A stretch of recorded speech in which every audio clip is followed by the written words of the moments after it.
Buenas tardes. Vamos a dar comienzo a estas 21ª jornadas de historia de Ceuta, que este año tienen como título Ceuta y el Protectorado Español en Marruecos, los orígenes del ferrocarril Ceuta-Tetuán, 1914-1918.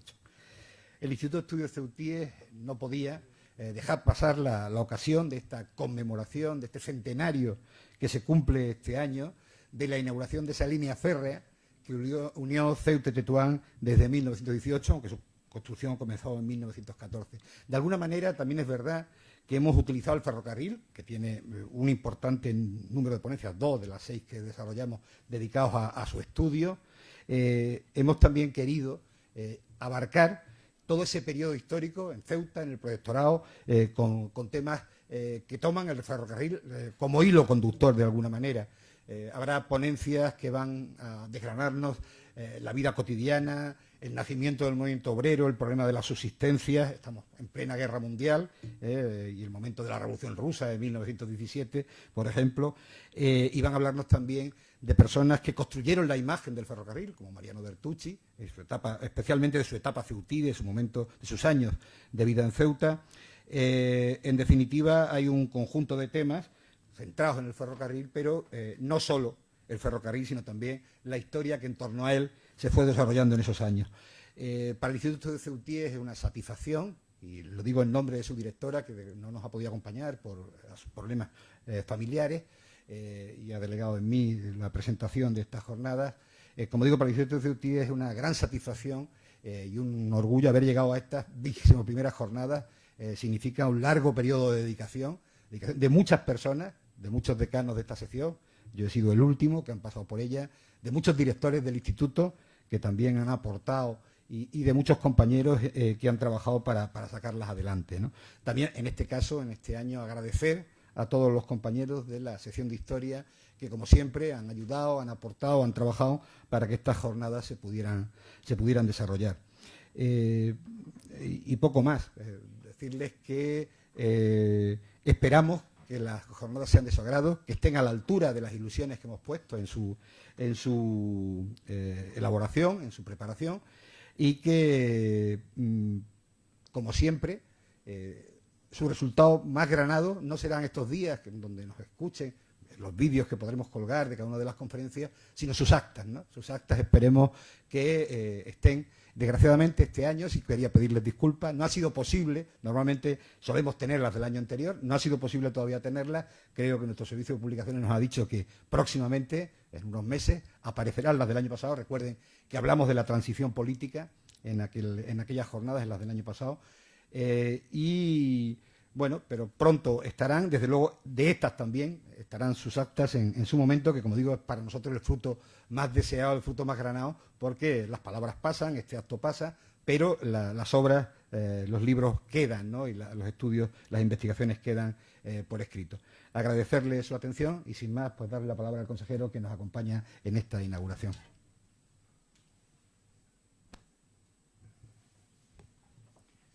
Hola, buenas tardes. Buenas tardes y bienvenidos. Como consejero de Educación y Cultura y por ende presidente del Instituto de Estudios Ceutíes, pues quiero dar mi más sincera enhorabuena a la sección de Historia de este organismo por la organización de estas 21ª jornadas de Historia que se están convirtiendo, bueno, en una tradición del mes de septiembre en nuestra ciudad, ya por 21 años. En este caso, la temática, pues como ha comentado el director de la biblioteca, José Antonio Alarcón, se refiere a un periodo muy concreto y limitado cronológicamente de nuestra historia, el periodo que coincide con la Gran Guerra de Fondo y bueno, la expansión hacia el protectorado y una intensa transformación de nuestra ciudad, lo cual hace que, a pesar de la concreción del tema y de los años de los que se trata, pues dé pie a hacer una reflexión y un repaso intenso a toda la evolución política, económica y social que se produce, ese inicio de la gran transformación de Ceuta como consecuencia de ser una de las bases de penetración en el protectorado español en Marruecos, ¿no? En el año 13 Alfau se apodera de Tetuán y a partir de ahí comienza la intensificación de ese proceso, que coincide con la expansión de la ciudad de Ceuta y además con la llegada de numerosos personajes que tendrán una enorme influencia. Hemos querido hacer coincidir por parte del Instituto de Estudios Ceutíes esta reflexión sobre el ferrocarril con también la llegada de Mariano Bertucci, que precisamente coincide con el final de la construcción, la inauguración de la línea de ferrocarril, y que luego tendrá un enorme papel en la vida política, social y cultural de nuestra ciudad. En fin, yo creo que serán unas jornadas del agrado y del interés de todos. Y sin más, en nombre del presidente, declaro inauguradas estas 21ª jornadas de historia de Ceuta en esta biblioteca. Gracias.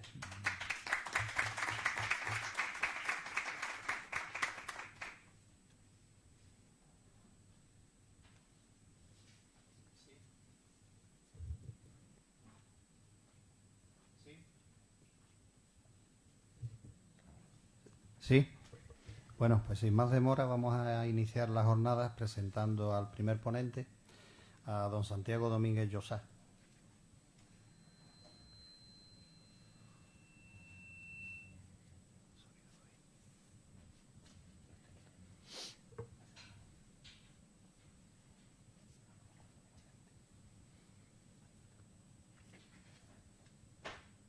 ¿Ya?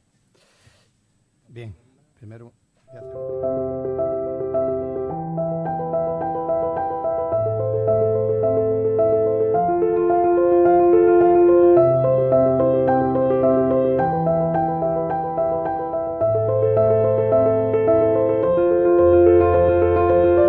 funcionario de Administración General del Estado, ha impartido conferencias de temas históricos en diversas unidades de la Comandancia General de Melilla y de la Brigada de Infantería Mecanizada Guzmán el Bueno de Córdoba. También es cazador honorario del Regimiento de Caballería Alcántara 10. Es integrante del Círculo Naval Español, del que fue miembro fundador, al igual que de la Asociación de Estudios Melillenses. Conferenciante local e investigador histórico experto en campañas de Marruecos, es autor además de varios artículos de temática naval en revistas especializadas, al tiempo que asesor en distintos documentales. Ha participado como asesor histórico en el documental RIF, La Historia Olvidada. Es coautor del DVD Patrimonio Militar en el RIF, editado por la Comandancia General de Melilla. También de la obra Historia del Teléfono en Melilla, de 2012, y de las imágenes del desembarco de Alucemas. Destacan conferencias suyas como Espías en Melilla, En Socorro del Peñón, La Línea Defensiva del Muluya e Incidentes en la zona de Melilla durante la Segunda Gran Guerra. El tema que nos presenta Santiago en esta ocasión, en esta jornada de historia, es la labor del Alto Comisario Gómez Jordana a través del teléfono.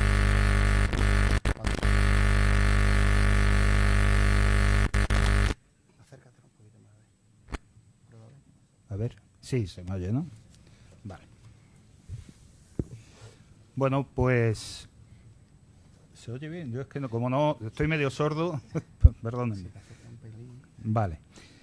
Bueno, ante todo, para mí es un honor y un orgullo estar esta tarde aquí con ustedes.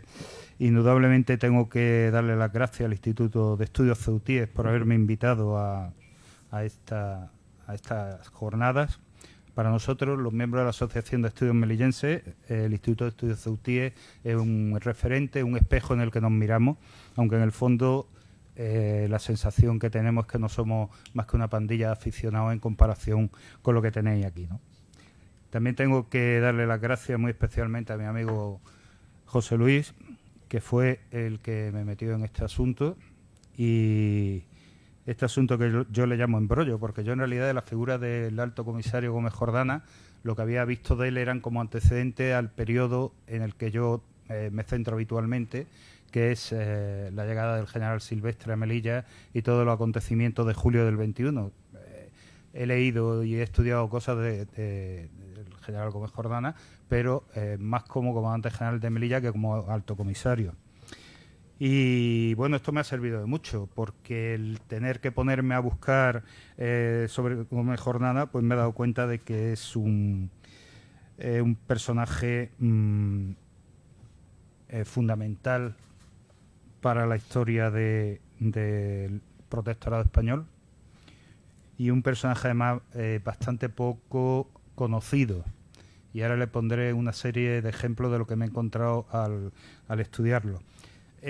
Además, como el hilo vertebrador de la jornada es el centenario de la línea férrea Ceuta-Tetuán, bueno, pues es un tema que me toca muy, muy de cerca y muy, digamos, familiarmente, porque ese señor que ven ahí es mi abuelo, Constantino Domínguez Mur, sargento de ingeniero, maquinista de primero y jefe de convoy en la línea Ceuta-Tetuán desde el año 1925 hasta el 29 aproximadamente, que dejó el ejército para poder casarse con mi abuela y tener, entre otros, a mi padre.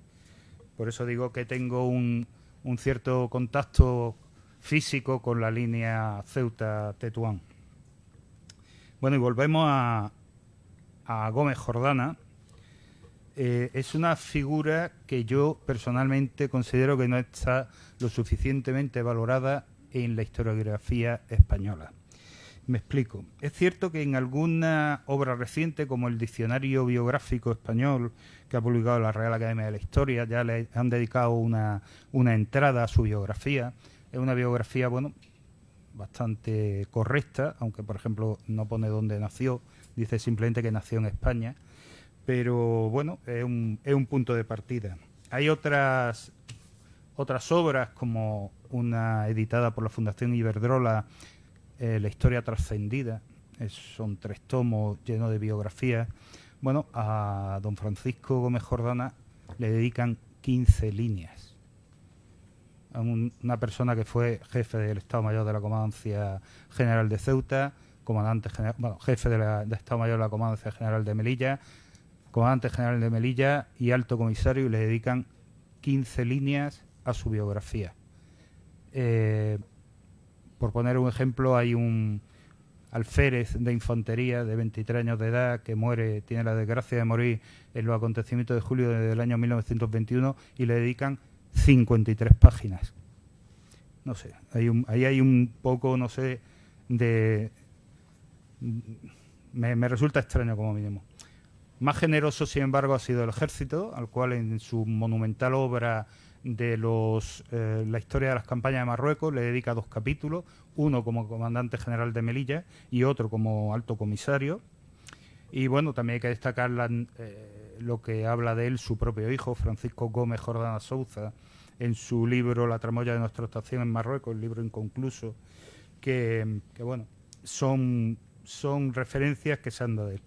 Como digo, es algo que no entiendo, porque es una figura fundamental en el protectorado. Además, le toca dirigir el protectorado en unos años tumultuosos, encuadrado en la Primera Guerra Mundial, encuadrado en la crisis del año 17, las huelgas revolucionarias del año 17, y pese a todo, como digo, pasa un poco como de largo la historiografía oficial sobre su figura. Yo pienso que quizás es porque, como su mandato fue entre el del general Marina y el del general Berenguer, se quedó ahí eclipsado entre esos 2 monstruos, por llamarlos de alguna manera, del protectorado. Bueno, pues por eso, cuando José Luis me dijo que el tema que le gustaría que os hablara era el de Gómez Jordana, pues estuve a punto de llamarlo y decirle: mira, José Luis, déjalo, y en otra ocasión hablamos, ¿no? Pero tuve una inspiración, y fue consultar las páginas del Telegrama del Rif. El Telegrama del Rif es un periódico editado en Melilla desde el año 1903, y ahí encontré mucha información que falta en la historia oficial. Como dice la cabecera del Telegrama del Rif, esa concretamente es la cabecera del día en que lo nombran alto comisario, y el personaje que hay detrás es Cándido Lovera Girela, que era el director del Telegrama. Como dice ahí en la cabecera, como pueden ver, era el defensor de los intereses de España en Marruecos, pero en realidad era una especie, y los que lo hayan consultado se habrán dado cuenta y coincidirán conmigo en que era una especie de boletín extraoficioso del protectorado. De hecho, hay una noticia 2 semanas antes del nombramiento de Gómez Jordana en el cual Cándido Lovera dice: en breve asistiremos al encumbramiento definitivo del general Gómez Jordana. Y lo sabía 2 semanas antes de que Marina dimitiera, ¿no? Quiero decir que era un medio de comunicación que estaba muy bien informado y estaba como muy al tanto de lo que se cocía. Bueno, también he tenido suerte de que el periódico se está digitalizando, ya está prácticamente digitalizado hasta los años 70 allí en Melilla, con lo cual es muy fácil el acceso, porque si no, mover los tomos del telegrama es bastante complicado. Y bueno, en esas páginas no solamente vamos a encontrar, digamos, las noticias oficiales de Gómez Jordana como alto comisario o como comandante general de Melilla, sino vamos a encontrar noticias de su vida diaria. Casi se podría hacer una especie de diario de qué hacía Jordana. En algunos casos hasta de lo que comía, ¿no? Porque cuando lo invitaban a algún tipo de celebración venía el menú de lo que comían, ¿no? Se pueden encontrar, bueno, noticias de cuando era su cumpleaños, lo felicitaban, cuando era el cumpleaños de su mujer, lo felicitaban. Su mujer, por cierto, Malvina Souza, un nombre muy curioso. Y bueno, no solamente, como digo, hay esas noticias oficiales y las noticias diarias de él, ¿no? Noticias familiares, sino que hay muchas otras noticias que reflejan la opinión del propio Jordana, siempre veladamente. También les voy a decir, que ya lo verán a todo lo largo de la charla, siempre son muy benévolos con el alto comisario, ¿eh? No vamos a encontrar críticas al alto comisario. Todo esto es normal porque Gómez Jordana tenía vinculaciones familiares con Melilla. Por poner un ejemplo, su hijo Alfonso era el ingeniero director de la Compañía Española de Minas del Rif. Una de sus hijas estaba casada con el director de la Compañía Colonizadora, que curiosamente es la misma que construyó el tren Ceuta-Tetuán. Con lo cual, bueno, digamos que tenía muchas vinculaciones. Por ejemplo, él, siendo alto comisario aquí en Tetuán, visitó algunas veces Melilla, tanto de forma oficial como de forma, digamos, oficiosa. Y su mujer estaba constantemente viajando entre Tetuán y Melilla.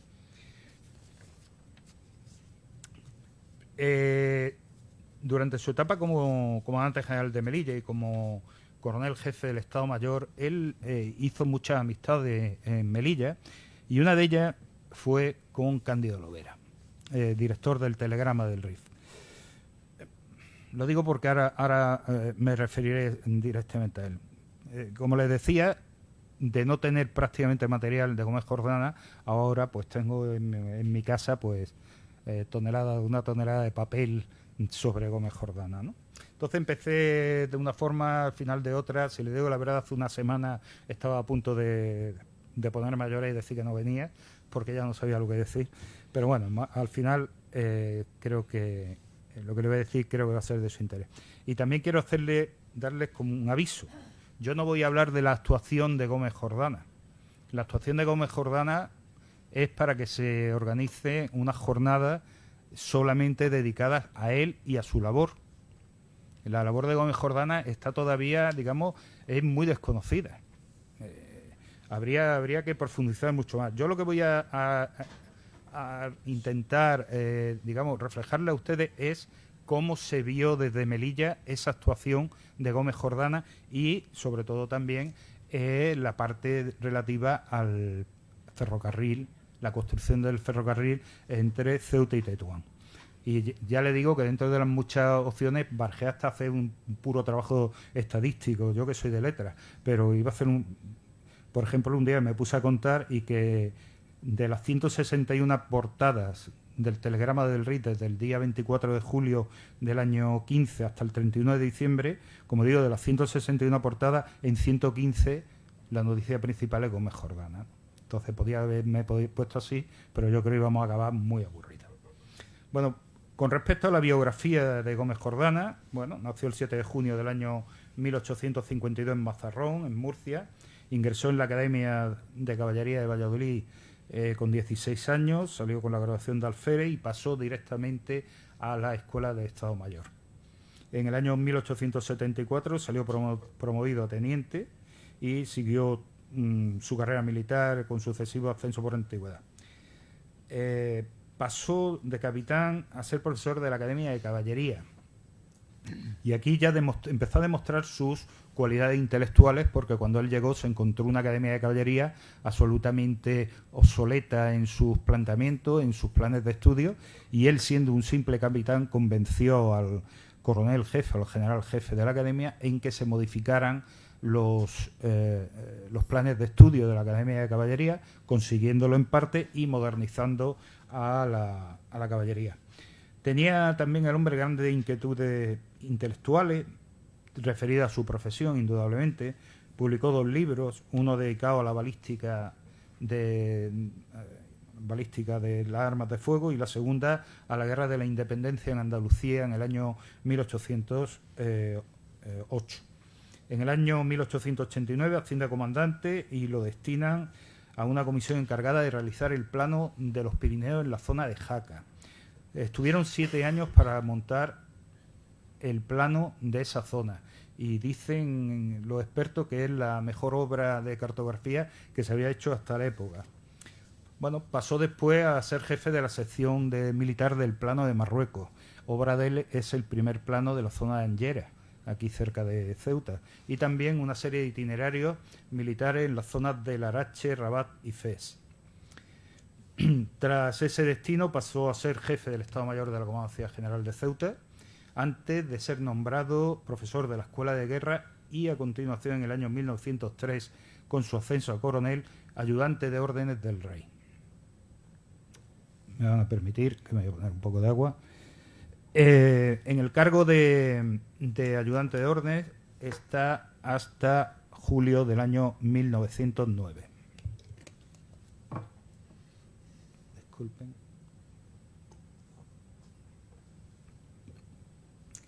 Cuando pasa destinado como jefe del Estado Mayor del Ejército de Operaciones, que se envía a Melilla con motivo de los sucesos que se dieron en torno a volvemos a los ferrocarriles, a la línea del tren minero que iba a las minas de Huizán, y en el ataque que hubo a los obreros aquel 9 de julio del año 9, se mandó todo un ejército y él fue nombrado jefe del Estado Mayor de ese ejército de operaciones. Esta es conocida como la campaña del 9. Su excelente actitud de mando y planificación, en especial en el combate de el zoco de Benibuifrur, fue una de las últimas acciones de la campaña. Pues fue una especie de reconocimiento ofensivo que se hace, que bueno, estuvo a punto de costarnos un disgusto, pero se ganó una laureada, la del capitán Herce, de artillería, ¿no? Por esa serie de acciones fue nombrado director de la Escuela Superior de Guerra en Madrid en el año 1911, una vez ascendido a general de brigada. Poco tiempo estuvo en el cargo, ya que volvió a Melilla en el año 1911 a finales, otra vez como jefe de Estado Mayor, pero ya de la recién creada Capitanía General de Melilla.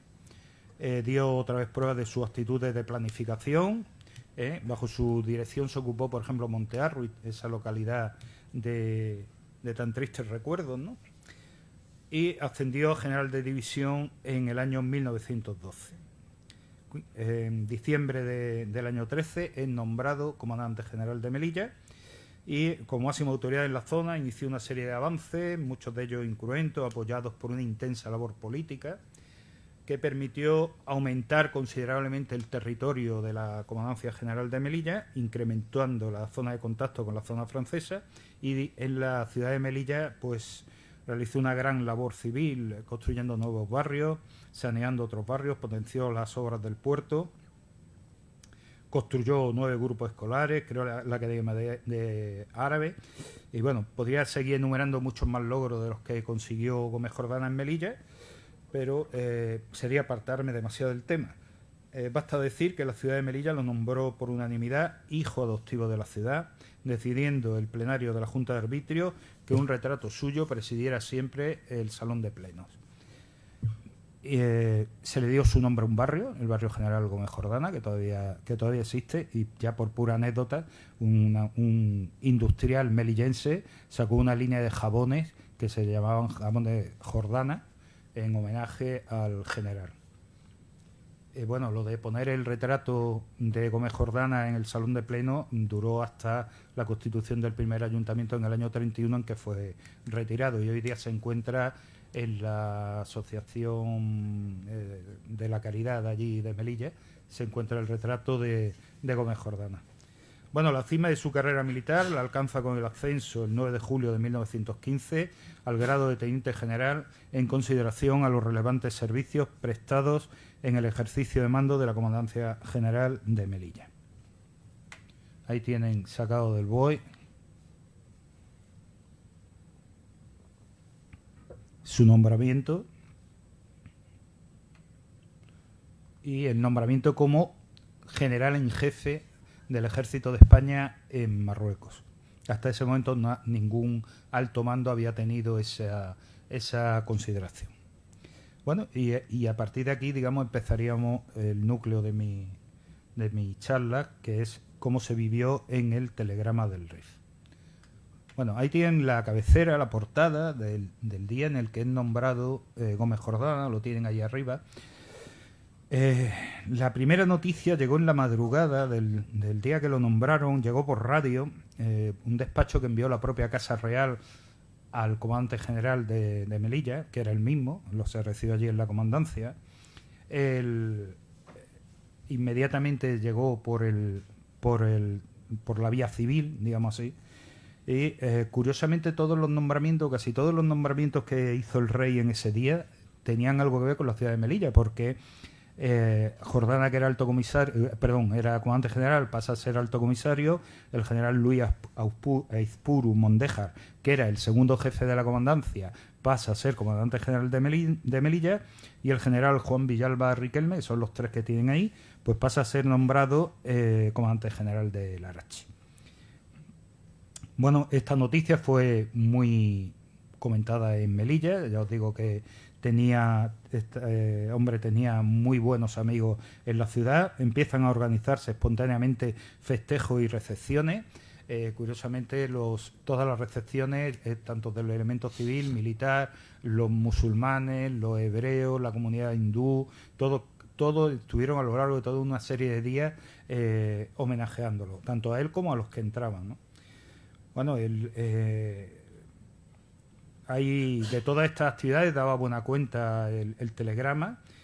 Ya os he dicho que Cándido Lovera era un gran amigo de él, y bueno, entre otras cosas, el día 10 leemos grandes elogios a él como trabajador incansable, hombre talentoso y ecuánime. Hay que decirlo sin ambajes y eufemismos: el general Jordana es el único hombre que hoy puede cumplir la misión del protectorado que a España incumbe en su zona. El país habrá de notar muy pronto las consecuencias de ese nombramiento. Bueno, como digo, son toda una serie de frases elogiosas que se le dan. En ediciones posteriores se siguen narrando todos estos homenajes que os digo. Bueno, el caso es que el alto comisario ya es reclamado por el rey para ir a tomar su posesión de su cargo en Madrid. No lo toma en Madrid, lo toma en el Palacio de la Granja, que es donde estaba el rey veraneando. Esta es una foto de Kaulac de un acto del alto comisario. Y el general Gómez Jordana inicia un viaje desde Melilla hasta la Granja para ser recibido por el rey, y solicita a Cándido Lovera que lo acompañe en concepto de cronista. Van solamente él, su ayudante, el comandante Prats, y Cándido Lovera. Hacen el viaje los tres juntos, y aquí Lovera se explaya. Lovera saca entre el día 15 de julio hasta final del mes, todos los días, en la columna que ven ahí que pone desde Madrid. Son 2 columnas completas del periódico contando todo, es decir, con quién se reunía, que si el tren tuvo que parar en Córdoba porque el gentío paró el tren y allí habló con el general tal, cuando llegó a Madrid, que si fueron a comer a tal sitio, que si fueron a cenar. Era el hombre como muy se explayaba mucho en todas estas crónicas.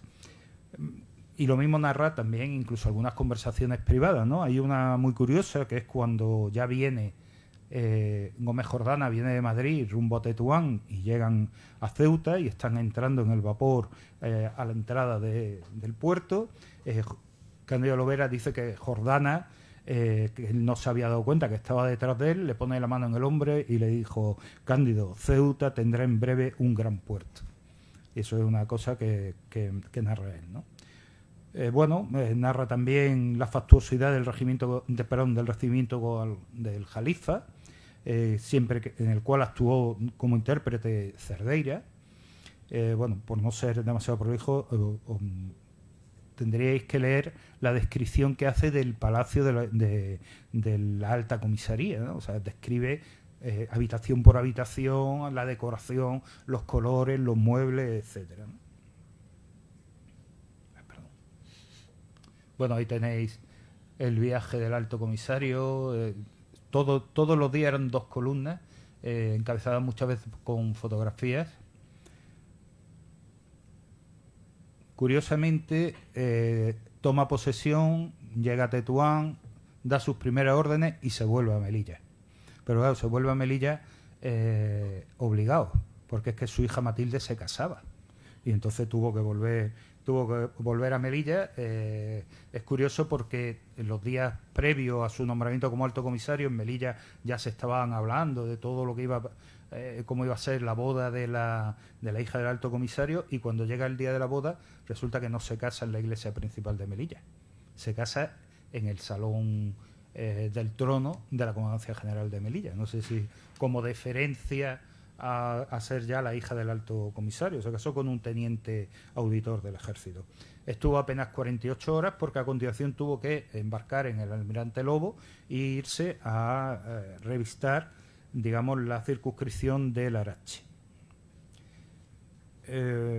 Una vez que vuelve a Tetuán, como digo, Cándido Lovera, ya desde Melilla y a través del corresponsal en Tetuán del periódico, continúa casi diariamente, ya os lo he dicho, 115 cabeceras de las 160 del año 1915.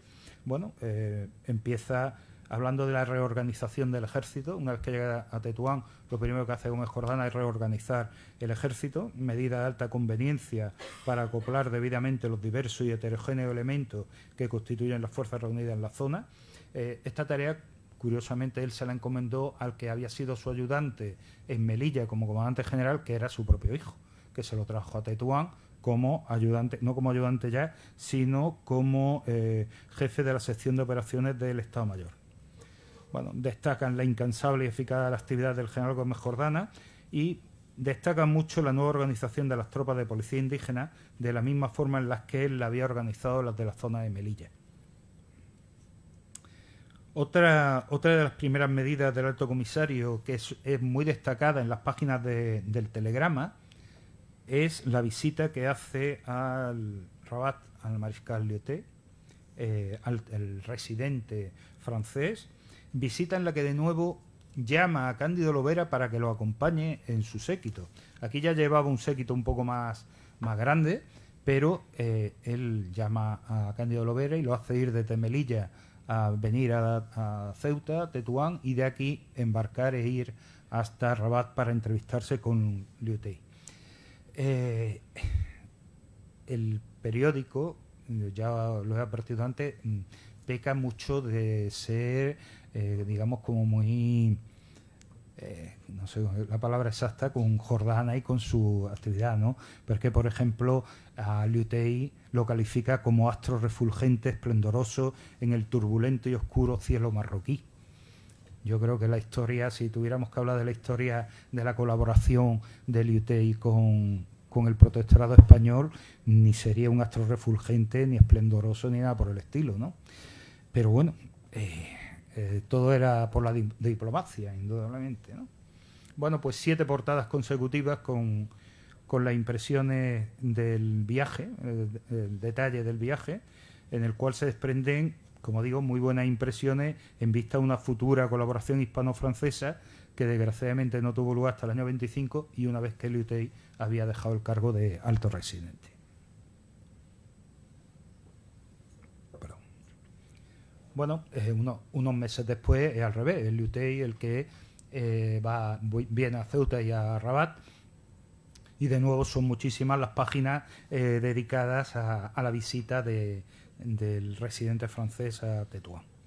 Bueno, los problemas que tenía Gómez Jordana como alto comisario no eran únicamente de tipo militar o de tipo político. Hay algunos temas, unos problemas mucho más acuciantes. Ya se ha citado ahora mismo en la presentación, ¿no? Por ejemplo, el tema de la falta de subsistencia. Llegó a ser un problema muy, muy grave. A principios del año 16, en la zona española del protectorado se estaba pasando hambre. No estaba entrando trigo desde la zona francesa y había un serio problema. La subida de los fletes, los ataques de los submarinos de las potencias centrales a todos los barcos que traían trigo había dificultado la llegada y eso había motivado la escasez de oferta, había motivado pues una subida de precios altísima. Por ejemplo, se llegaban a pagar en Tetuán la asombrosa en aquellos tiempos cantidad de 42 pesetas por quintal de trigo, ¿no? Bueno, pues el periódico también le empieza a decirle a Gómez Jordana: mi general, tiene usted que tomar medidas, esto no puede ser aquí. El problema de la subsistencia en la zona de Tetuán eran bastante graves, por lo que viene a decir el periódico. Bueno, y al final se consigue que Lyautey autorice la entrada de una determinada cantidad de trigo que no era la mínima suficiente para sobrevivir, porque de hecho en las páginas del Telegrama hay una serie de artículos criticando a que él había estimado que la población del protectorado español era inferior a la real, con lo cual iban a entrar menos quintales de trigo de los que eran necesarios, ¿no? Pero al final, de nuevo, otra serie de artículos elogiosos a Gómez Jordana por haber solucionado el problema de la subsistencia. Bueno, como digo, por poner algunos ejemplos de lo que era su vida, digamos, privada, ¿no? El hecho de que el 23 de febrero del 16, pues él y su mujer fueron los padrinos en la consagración de la iglesia de Río Martín y del oratorio de Alcázar. Su asistencia a título personal, no como alto comisario, sino como Francisco Gómez Jordana, a actividades sociales como baile, tómbola o recitales musicales, ¿no?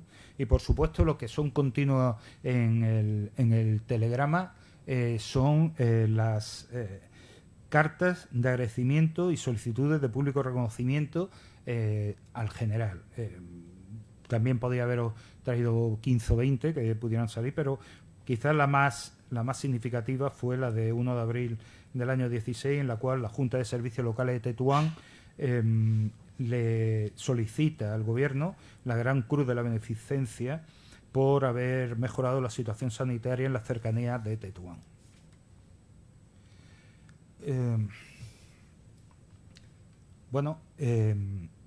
Claro, uno de los hitos fundamentales del mandato de Gómez Jordana fue su relación con el rey Sully.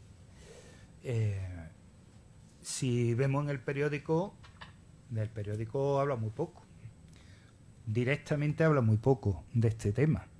Hay que empezar a leer entre líneas y hay que empezar a ver que aunque en el periódico todos son elogios a ese acuerdo, a ese pacto con el rey Sully, dejaba, digamos, algunas ventanas abiertas, ¿no? Bueno, a Jordana no le gustaba. En la carta que dejó el día que murió lo dice claramente, que él se vio obligado por los sucesivos gobiernos, por Marina y porque, bueno, el gobierno le dijo que tenía que seguir adelante, ¿no? Pero bueno, en una serie de artículos que hay de la reunión, por ejemplo, a partir del 20 de mayo empieza a haber una serie de artículos firmados todos por Cándido Lovera, y además Cándido Lovera estaba aquí sobre el terreno cuando se toma el Fondat d'Enjedida, ¿no? Entonces ahí hay una serie de referencias, ¿no? El 29 de mayo, por ejemplo, habla Cándido Lovera, que ha visto pasar por el desfiladero. Los que conozcáis la zona sabréis a qué se refiere. Yo no he estado nunca y no me lo imagino. Dice que ha pasado por el desfiladero una sección de intendencia protegida por una mía de la policía indígena que conduce el campamento y el servicio de té que ha de ofrecerse en el Fondac a Raisuli y a los caídes sometidos, ¿no? O que durante todo ese trayecto que hace él desde Tetuán hasta el Fondac, habla de que ve pequeñas guardias de esa mejala a cuyo frente hemos colocado al Raisuli como colaboradora de la acción pacifista, que miran sin recelo el paso de las tropas y saludan respetuosa al general jefe. Bueno, al día siguiente ya narra el encuentro entre Jordana y Raisuli, ¿no? El sheriff desmonta y se dirige a la tienda del general en jefe. Puede verse que el recibimiento es afectuoso y más expresivo que la primera vez que se vieron en las llanuras de Guadras. Dice, no hay duda, entre ambos se ha establecido una corriente de mutua simpatía, de confianza en extremo beneficiosa para la pacificación. Y es que el general Jordana supo en pocas horas ganar la voluntad de Raisuli, borrar sus preocupaciones y disipar los prejuicios en que se hallaba poseído. Como digo, en el periódico hay otra serie de informaciones, quizás menos sutiles, y sobre todo muchas informaciones sobre todas las reacciones de júbilo que hubo en Melilla a raíz de la firma de este pacto, ¿no? Bueno, al cumplirse el año del nombramiento, pues de nuevo vuelven todos esos artículos elogiosos. Por ejemplo, hay un tema que dice Cándido Lovera, que fue Gómez Jordana el que impuso el nombramiento de Aispuru como comandante general de Melilla y de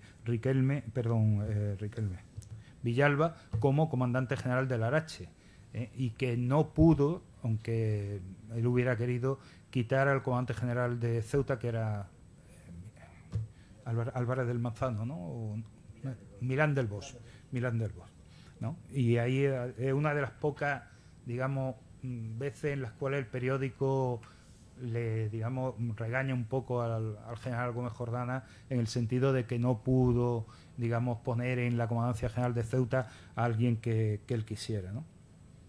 Se destaca los contactos con el residente de la zona francesa, ya que dice Gómez Jordana, la misión del protectorado no puede llevarse a cabo con relativa facilidad mientras España y Francia no marchen de común acuerdo para resolver el problema, y resume al final lo que ha hecho Gómez Jordana, ¿no? Dice, hasta fines de septiembre puede decirse que el alto comisario español no comenzó a poner en práctica el programa que trazase, hijo de su pericia, de la experiencia adquirida y de un maduro y reflexivo estudio. La médula del mismo se concreta así: restablecer las comunicaciones entre Tetuán y Tánger. ¿Ha logrado el general Jordana lo que se proponía? Los hechos con su elocuencia proclaman que ha obtenido todavía mucho más. Ha pacificado Yebala y ha puesto término a la vergonzosa piratería del Estrecho. Bueno, en el periódico todos son elogios, pero sabemos que Gómez Jordana recibió muchas críticas a su labor. Críticas que yo he leído que algunas son un poco pueriles, ¿no? Como por ejemplo que en los avances que hacía no había muchas bajas españolas. Entonces parecía que tenían que morir muchos soldados para que un avance fuera victorioso. Bueno, pues ante ese tipo de críticas, pues en el periódico, en el Telegrama del Rey, salían furibundos en defensa de Gómez Jordana, ¿no? En agosto del 16, Augusto Vivero, africanista famoso, bajo el título de la campaña contra Jordana, contesta a los políticos que en un debate parlamentario habían puesto en duda la eficacia, ¿no? Y la columna, bueno, no la columna entera, pero le voy a leer un párrafo que no tiene desperdicio. Dice: una de las profesiones más cómodas es la de político, cuando se reduce a la tarea fácil de negar o destruir éxitos ajenos. El político español, bueno, todo esto se refería a un debate que había habido en las Cortes, ¿eh? Dice, el recientísimo debate sobre Marruecos, perdón, me salta una. El político español, por excelencia, tiene esa característica, más aún, no sirve para otra cosa. El recientísimo debate sobre Marruecos puso de resalto semejante incapacidad fundamental, que no dimana siempre de deficiencias mentales o de irremediable desamor al estudio, sino de fuerte apego a la populachería. Por esto se atropella con todo, ni la verdad, ni aun las más elementales consideraciones patrióticas ponen freno a las lenguas. Y sigue más adelante. Los que preconizan la penetración prudente, metódica, ceñida a objetivos claros, se enrabian ahora al ver la puesta en práctica por Jordana. Los que pedían que se utilizase ampliamente soldados moros para ahorrar sangre española, se cuidan muy mucho de presentar las bajas marroquíes como si fueran de españoles. El caso es censurar, negar, destruir. Pero censurar a Jordana, negar su obra, destruir el justísimo prestigio que ha logrado. ¿Su labor es fructífera, rápida y brillante? Pues a pulverizarla, a destruirla. Si España conserva su zona marroquí, no es porque muchos hombres políticos dejen de hacer lo posible para que la perdamos. Bueno, como estas defensas furibundas ahí abundan en el periódico. Bueno, pero cuando se ve claramente el interés del telegrama del Rey, de Cándido Lovera, por la figura del general Jordana, pese a todo lo que le he dicho, esas cientos de portadas que le dedicó, es precisamente a raíz de su muerte. Bueno, aquí está, esto es lo que acabo de leer. Esta es otra visita que hace. Fíjense cómo era la portada del telegrama cuando llegaba Gómez Jordana. Aquí se empieza a hablar del ferrocarril Ceuta-Tetuán. Y esta es la portada del día que muere Gómez Jordana. Con la esquela prácticamente a la mitad de página. De nuevo es la radio la que comunica en Melilla el fallecimiento al comandante general, que además es el encargado, el que recibe la noticia es el general Ispuru, que a su vez se ve el hombre en la triste obligación de llamar al hijo de Gómez Jordana, Alfonso, al ingeniero director de la Compañía Española de Minas del Rif, y darle la noticia del fallecimiento de su padre. La noticia en Melilla cayó como un jarro de agua fría, no se esperaba. Se estaban preparando incluso una serie de festejos para una próxima visita de Gómez Jordana a Melilla. Y bueno, de nuevo capitalizó las portadas durante varios días. Aquí es cuando el telegrama, Cándido Lovera, más que el telegrama, Cándido Lovera, su director, empieza a publicar una serie de juicios y opiniones del general Jordana, en las cuales, una vez fallecido ya el general, se permite poner por escrito muchas de esas conversaciones privadas que habían tenido ellos.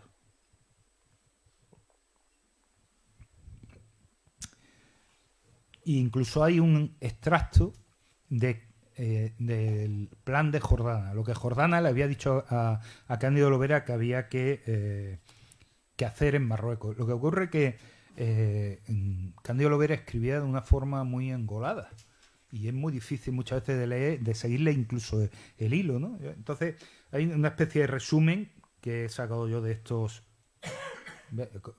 Esta es otra, la obra de Jordana, El Protectorado, como ven ahí. Por ejemplo, que Jordana le dijo a Lovera que lo primero que había que hacer era restablecer las comunicaciones entre Tetuán y Tánger y que en un año ya la había conseguido. Que lo segundo que había que hacer era organizar las tropas de policía indígenas de la zona occidental igual que las de Melilla. Y lo había hecho. Que había que dar un gran impulso a la figura de los oficiales de asuntos indígenas y junto a ello a las oficinas de asuntos indígenas. El general Jordana, que había estudiado y había fundado varias de estas oficinas en la zona de Melilla, conocía su positivo valor y el partido que había que sacarlo, eso sí, le decía él a Lovera, si se procede con acierto y se escoge hábilmente al personal. Hay otro párrafo en el cual Jordana le dice a Lovera, la policía indígena debe ser usada como si de la Guardia Civil se tratara, a retaguardia, asegurando camino y línea de comunicaciones, ejerciendo el mandato civil del protectorado, y debe evitarse su empeño en combate. Año 1918, año 1921, en la zona de Melilla, que es lo que ocurrió, lo contrario.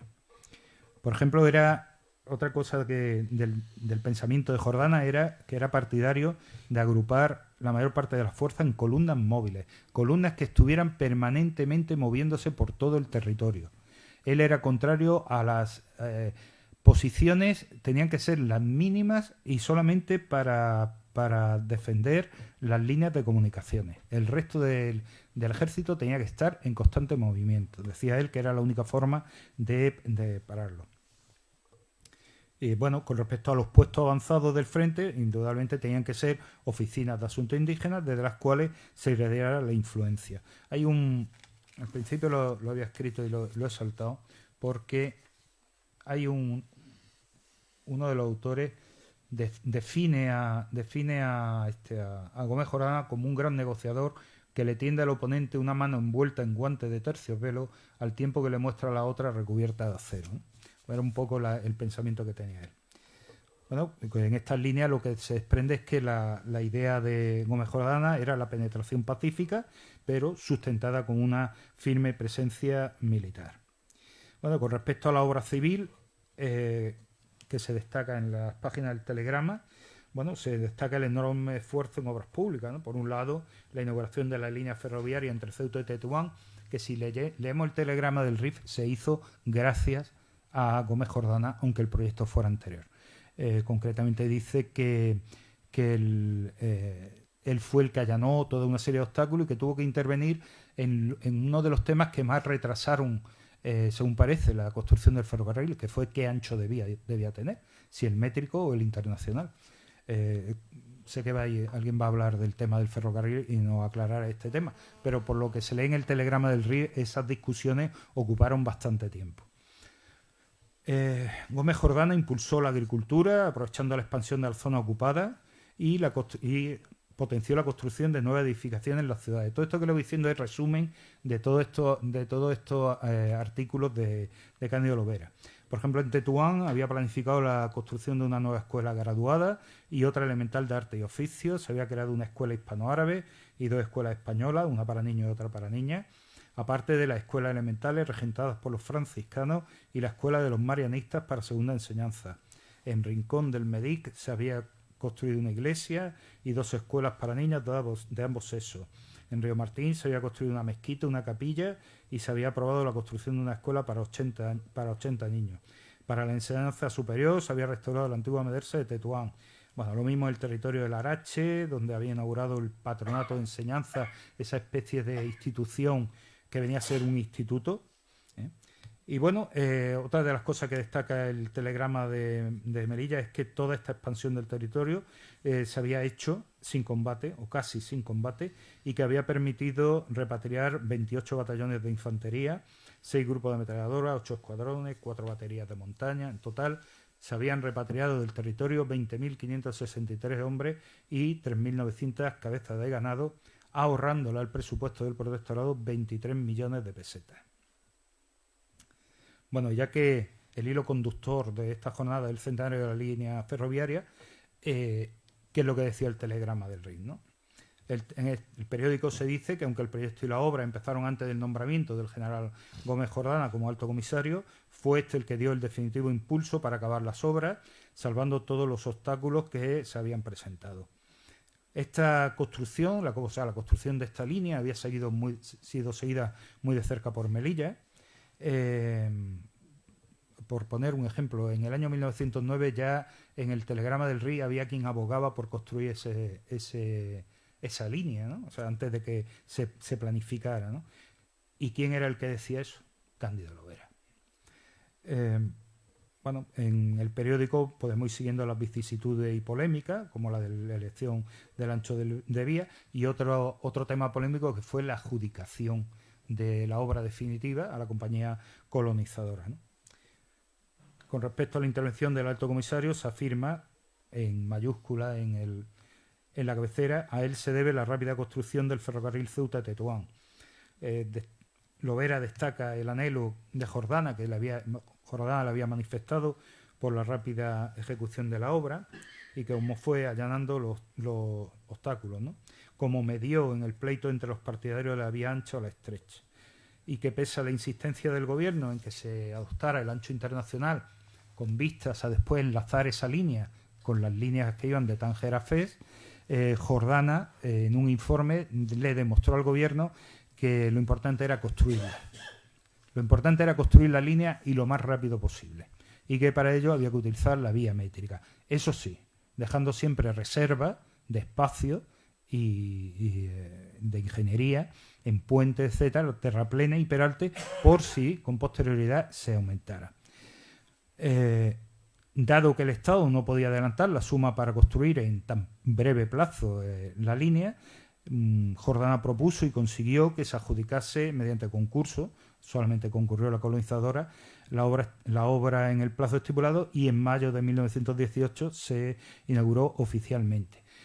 El alto comisario, bueno, a la inauguración vino el infante, un infante de España, vino el Jalifa, y se invitó a Cándido Lovera. También estuvo presente. Por cierto, tiene una serie de artículos de cómo funcionaba el tren, y hay en uno muy curioso, no sé si incluso ese mismo, que es en el que habla del paso de la aduana, porque resulta que para salir de Ceuta tenían que pasar una aduana, y para desembarcar en Tetuán tenían que pasar otra aduana, y los aduaneros requisaban todo lo que podían, y que hubo incluso pasajeros que llegaron a Tetuán y ni siquiera se bajaron del tren y volvieron a Ceuta con tal de no pasar por la humillación de verse registrados, ¿no? Para terminar, y por no extenderme en más datos iguales, y enlazando cómo se vio la actuación del alto comisario a través del telegrama de Melilla y el centenario de este ferrocarril, me van a permitir que le lea el último párrafo del artículo de Lovera, en el que cuenta el anhelo de Jornada en la obra. La voluntad de Jordana venció obstáculos, allanó dificultades, y aquel día memorable, el de la inauguración, los campos se vistieron de gala y se fundieron en fraternal abrazo español y marroquíes entre salvas y aclamaciones. Y en mayúsculas en negritas pone: aunque nada más hubiera hecho durante su gestión, bastaría ese ferrocarril para enaltecerle. En días no lejanos habrán de tocarse sus beneficios. Muchas gracias.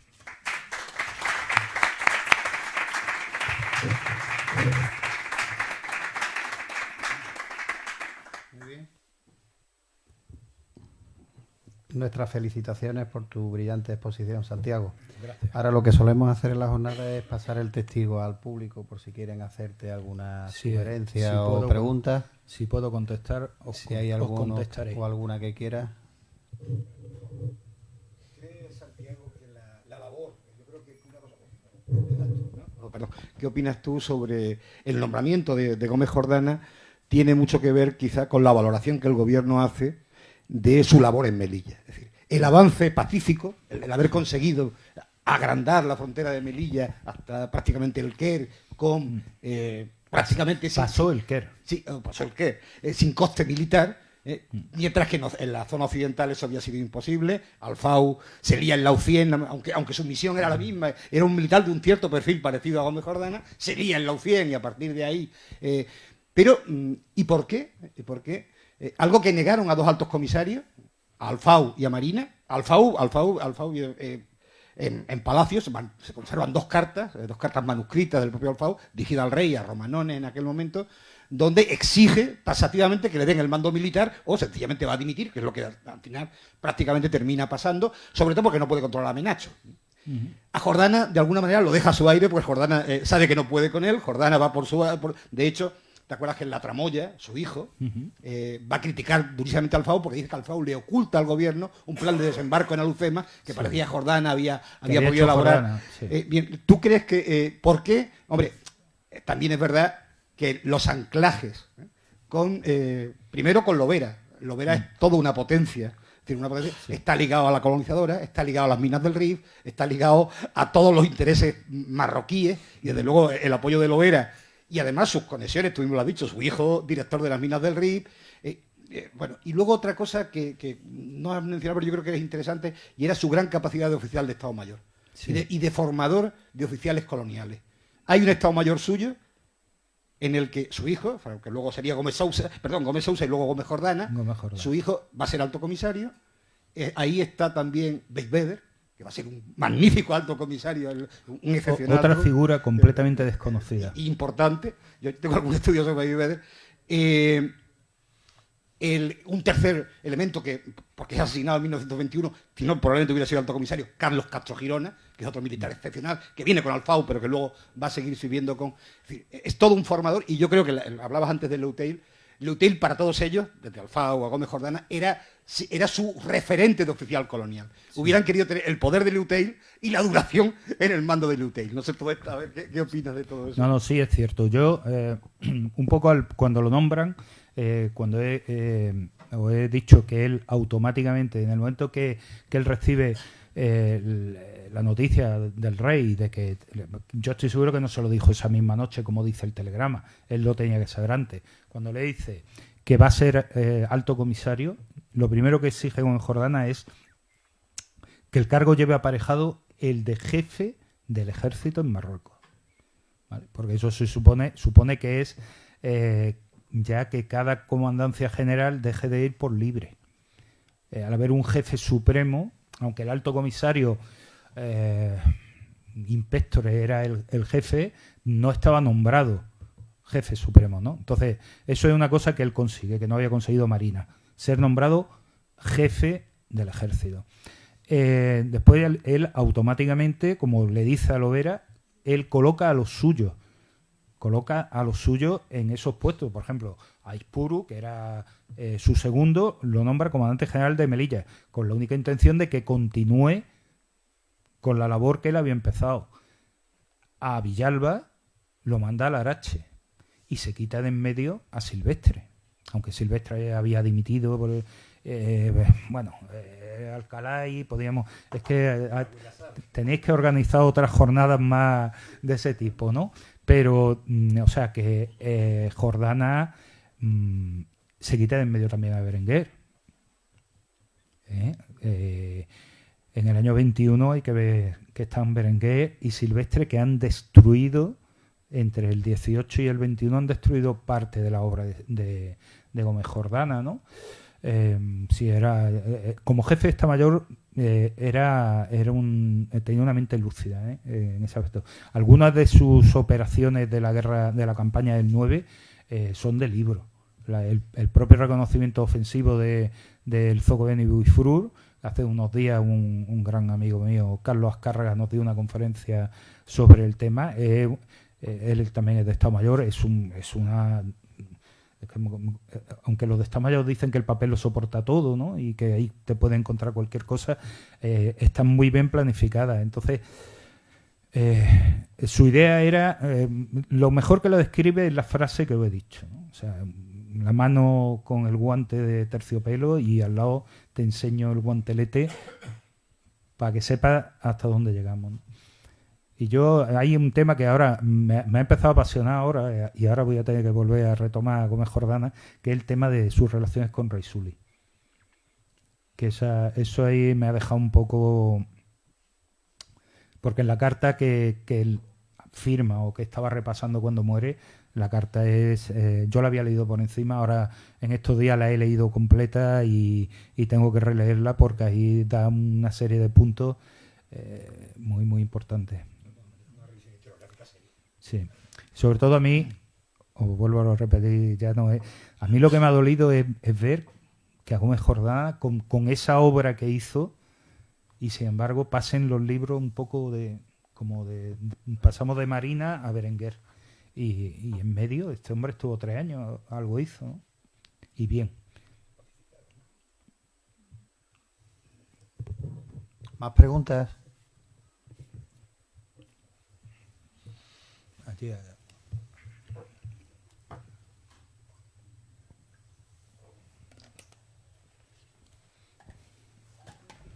hola, Santiago. Hola. ¿Silvestre se fue influenciado por Jordana a la hora de avanzar? Perdón. Si Silvestre se ve influenciado por Jordana a la hora de avanzar. Silvestre, cuando vuelve a Melilla, ¿te refieres antes de morir Gómez Jordana? Es que Silvestre lo nombran comandante general de Melilla en el año 20 y Gómez Jordana había muerto en el 18.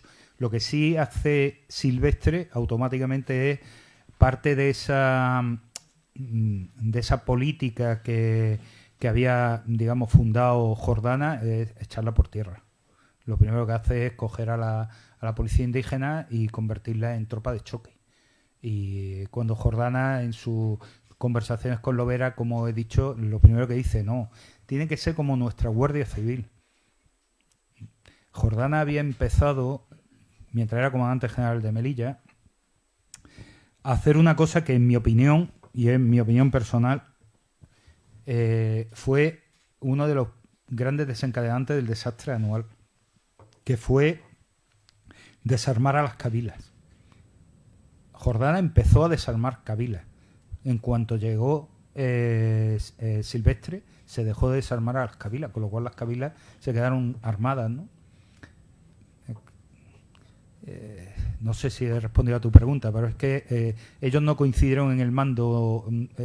Coincidieron Gómez Jordana, comandante general de Melilla, hasta el año 15, y Silvestre, comandante general del Larache, hasta el año 15. Sí, me refiero a que los dos querían negociar antes de avanzar. Sí, pero cada uno a su manera. Cada uno a su manera. Jordana yo creo que era mucho más sutil, que tenía las cosas mucho más claras. De hecho, una de las grandes críticas, la que os he contado, esa crítica sale en el periódico, la conocemos por la furibunda defensa, ¿no?, del telegrama de Melilla, ¿no?, cuando le dicen, es que no mueren españoles. Y uno se queda un poco así, bueno, ¿y qué quiere? Si precisamente el mando lo que tiene que hacer es evitar en lo posible que haya baja. Entonces, no son victorias. ¿Vale? Silvestre era de esa mentalidad también, ¿no? Exagerando un poco. Pero... no sé. Sí, te he contestado, perdón. Hola, buenas tardes y felicidades, Santiago, por la exposición.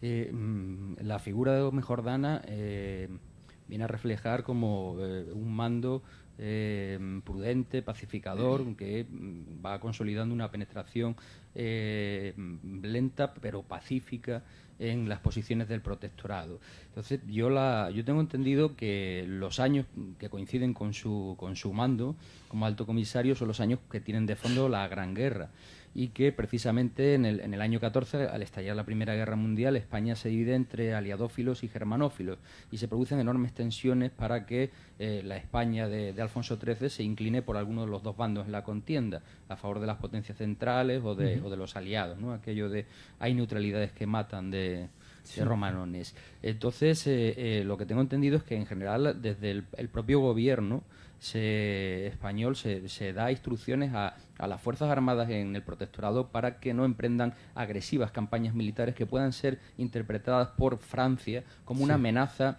en su frontera desde el protectorado, por si de pronto la política exterior española vira a favor de las potencias centrales, ¿no? De modo que o para que Francia no piense que España va a aprovechar el desgaste francés en la Primera Guerra Mundial para arrebatarle posiciones en su protectorado en el lado marroquí. Entonces, esa era la reflexión y la pregunta, ¿no? Si realmente el avance de Gómez Jordana con ese perfil de militar sensato, prudente, más partidario de pactar y amansar a las cabilas en vez de arrollarlas militarmente, estaba más o menos condicionado por la política exterior española de la época. Sí, indudablemente. De hecho, todos los avances que hace Gómez Jordana, por ejemplo, en el año 14, antes de ser nombrado alto comisario, en la zona de Melilla, una vez estallada la guerra, claro, automáticamente toda la economía del país se resiente,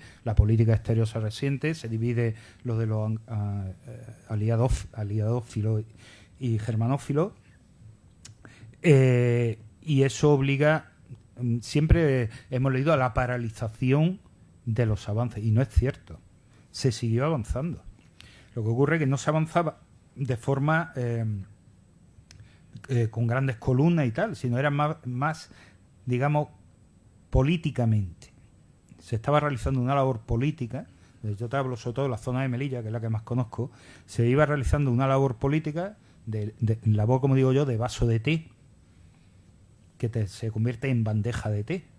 Es decir, el chau chau, no sé si aquí utilizáis esa palabra, ¿no?